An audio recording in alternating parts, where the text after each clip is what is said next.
If you've watched my channel for any length of time, you'll know that I primarily focus on audio, vintage audio. Occasionally I've done some videos on photographic gear, such as my Nikon and Hasselblad film cameras. I may have even done a lens video and perhaps a D300 video. The D300 was my first, I guess you'd call it semi-professional DSLR. And I still have it. My first digital DSLR was the Nikon D40, which is still thought of as kind of a classic digital camera. Served as the perfect training wheels or learning camera. I have not bought a digital camera in quite some time, but I just recently purchased this Z5 Mark II. This is my first mirrorless camera. This is my first full frame digital camera. I really hate the term full frame because it is kind of goofy. I also think that calling the original DSLRs and the consumer-based ones crop sensors or crop cameras is goofy as well. But I really wanted something that I could use legacy glass on, which this camera supports all my F-mount glasses. I did buy the FTZ Mark II adapter ring so I can use my F-glass on this body. And I also wanted something that if I used a 50mm, no crop factors, none of that goofy stuff. I wanted 50mm to look like 50mm, and that's what I have on this body right now, the 50mm f1.8S, which the S, from what I know about this system, S-glass is considered by Nikon to be their professional stuff. I've only shot so far a series of test shots, maybe about 36 exposures. They came out fantastic. I'm not going to show them in this video. I'd like to play around with this bad boy. This is the 24 to 200 super zoom, variable aperture. And you know, I think one thing that disappointed me when I started looking at mirrorless systems and the Z system was that the apertures on the glass seem very slow.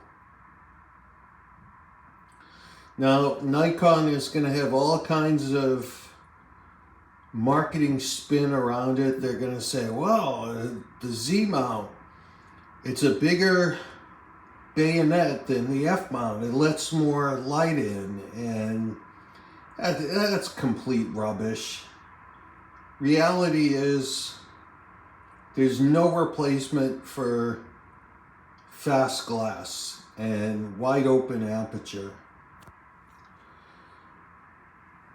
And this guy has in-lens VR. The body has in-body image stabilization, or IBIS, I guess they call it. Of course, it has the articulated rear LCD display, which really does help with being out there in the field, not having your eye buried in a viewfinder. Of course, you do have an electronic viewfinder, which is beautiful. But there's a lot of things you can do with these mirrorless systems. It is smaller and lighter than a DSLR. I wish it was just a tad smaller, but the grip on this thing is magnificent. The grip is spectacular. And I feel like I'm holding a Swiss watch when I carry this camera out in the field. It feels quality, precision. I forgot to mention the LCD is a touch display, and that can be very helpful with focusing. And man, does this thing focus fast. It is like grease lightning how fast this camera focuses. It's precise. The optics, now I can only speak for the 51.8S, but the depth of field, I'm gonna try to resist saying it, but the bokeh on this glass is, words can't describe how beautiful it is. It is just phenomenal. And before you say, well, it's a 1.8. Back in the late 50s, the 60s, the 70s, even the early 80s, 1.8 glass was considered pretty darn fast. And not only fast, but kind of standard. If I want to use f1.4, I have the FTZ adapter. I can use my manual focus f1.4, and manual focus is not a big deal. I enjoy manual focus, and it's very easy to do. It's very easy to do. I haven't played around with like stuff such as focus peaking. I don't even want to change the focus settings in this camera the way they are. Right out of the box, you can do so much with this camera. Picture control modes. And this is the one thing I'll ding Nikon on. The manual, which I have a printed copy of the manual. I printed it myself. There's over 900 pages in it. Nikon provides a PDF. You spend all this money for a camera and the accessories, and all they can give you is an online PDF. Well, I took that, I printed it, all 900 plus pages, because I like to have a printed manual. But the manual says that the Nikon imaging cloud will have access to optional picture control modes, or customized picture control modes. I called Nikon the other day, and the engineer knew nothing about that. Didn't even know it exists. So the ones that are built into the camera are probably more than most people would need, but it would be really cool if they could provide access to some options for those who want to download it. Transferring photographs from this camera to your phone could not be any easier. It couldn't be any easier. And they just came out dynamite. The SnapBridge software is great.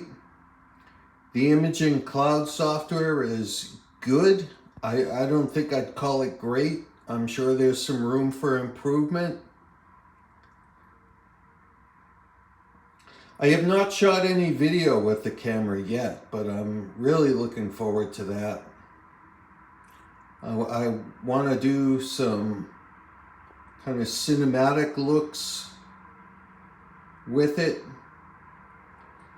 and it would be really nice with sharp glass. And for those of you who are sharpness freaks, you want to get that lens.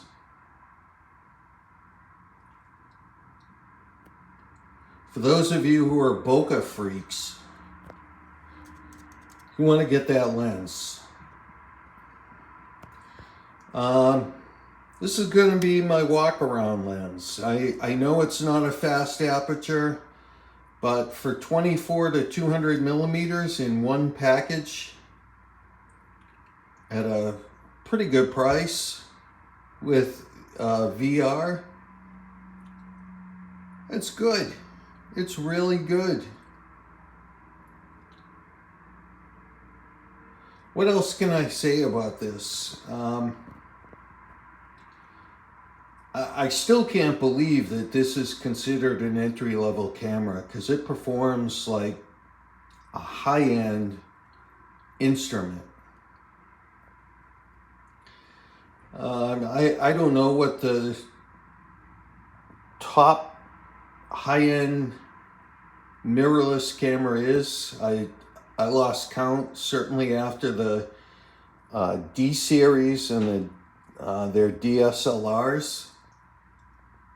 But I can't imagine their top-of-the-line mirrorless having that many more features and performance capabilities than the Z5 Mark II. I have nothing else to compare this camera to. Certainly between this and the DSLRs, there's no comparison. Light meter, the exposure, the dynamic range. This thing will blow a D300 off the map. It will blow its doors off and make it look like a toy. You know, I always found from experience that the DSLR light meters tended to shoot hot and overexpose. This thing nails the exposure. Maybe 99 out of 100 tries. It just nails it. And when you get a shot that has deep shadows, the dynamic range, the difference between the light and the dark, it just renders it beautifully. So those are my first thoughts on the Z5 Mark II. If you're in the market for a really, really nice experience and a really, really nice mirrorless full frame camera, I cannot recommend this machine enough. Go get one.